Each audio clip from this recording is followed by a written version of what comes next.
आपने कहा कि प्लुरल्स पार्टी के द्वारा पीआईएल दाखिल किया गया, तो पहले मैं स्पष्ट कर दूं कि प्लुरल्स पार्टी का इससे कोई लेना देना नहीं है। प्लुरल्स पार्टी तो एक राजनीतिक दल है, वो इस मुद्दे को राजनीतिक रूप से उठा रही है, उठाना चाहिए।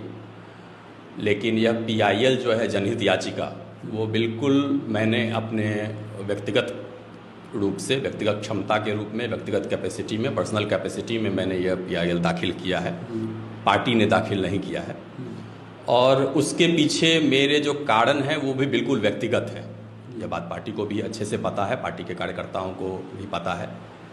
और अन्यथा जो जनहित याचिकाएं होती है वो सामान्यतः किसी के नाम से कर दी जाती है, कोई व्यक्ति जनहित याचिका करता है और आप देखेंगे कि अगर वो किसी खास मोटिव से होता भी है तो सामान्यतः लोग इस तरीके से सामने नहीं आते हैं। अगर राजनीतिक दलों के माध्यम से भी किया जाता है तो ये बिल्कुल ही व्यक्तिगत प्रयास है और व्यक्तिगत उद्देश्य है इसके पीछे।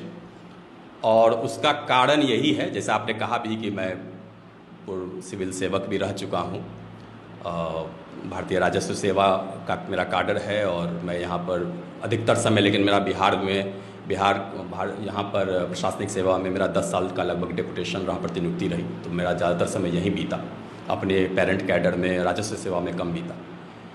तो एक तो मैं सिविल सेवक हूँ, सरकारी कर्मचारी हूँ, रहा हूँ, और जिनका आपने नाम लिया स्वर्गीय जी कृष्णैया साहब का, काफ़ी बड़े थे हम लोग से उम्र में, तो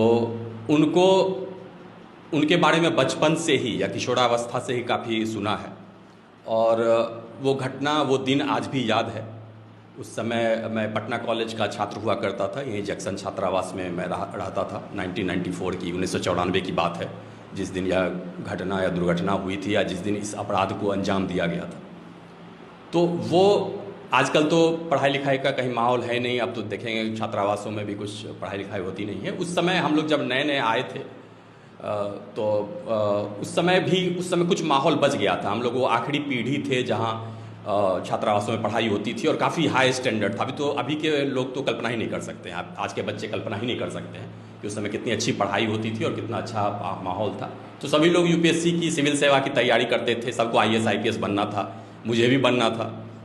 तो पूरे कैंपस के लिए जब यह दुर्घटना हुई थी, जब इस अपराध को अंजाम दिया गया था, तो एक झकझोर देने वाली बात थी कि भाई सबका एक सपना होता है कि सिविल सेवक बनना है, बहुत लोगों का था कलेक्टर बनना है, तो एसपी बनना है।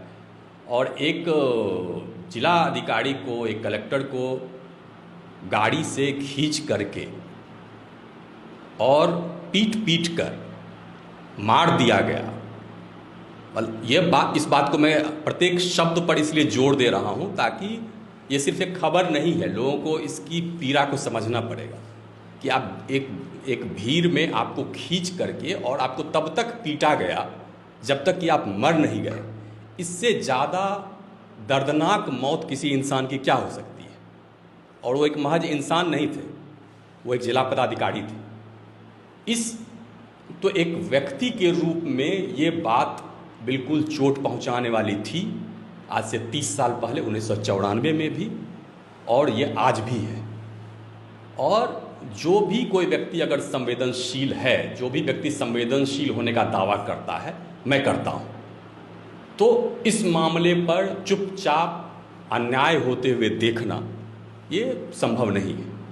और वो मूल कारण था, वो मूल कारण है जिस कारण से मैंने, क्योंकि हम लोग लोकतंत्र में रहते हैं, एक व्यवस्था है, तो एक व्यवस्था है, उस व्यवस्था में निदान यही है कि अगर कहीं पर हमें अन्याय होता हुआ दिखे तो हम उसके विरुद्ध आवाज़ उठावें। उसका सबसे सुलभ साधन हमारे लोकतंत्र में यही दिया गया है कि हम न्यायालय की शरण में जाएं, क्योंकि न्यायालय ही अंतिम निर्णय करेगी। तो हमने यह जनहित याचिका की है। यह बिल्कुल व्यक्तिगत कारण है, इसके पीछे कोई भी राजनीतिक कारण नहीं है, ना ही मेरी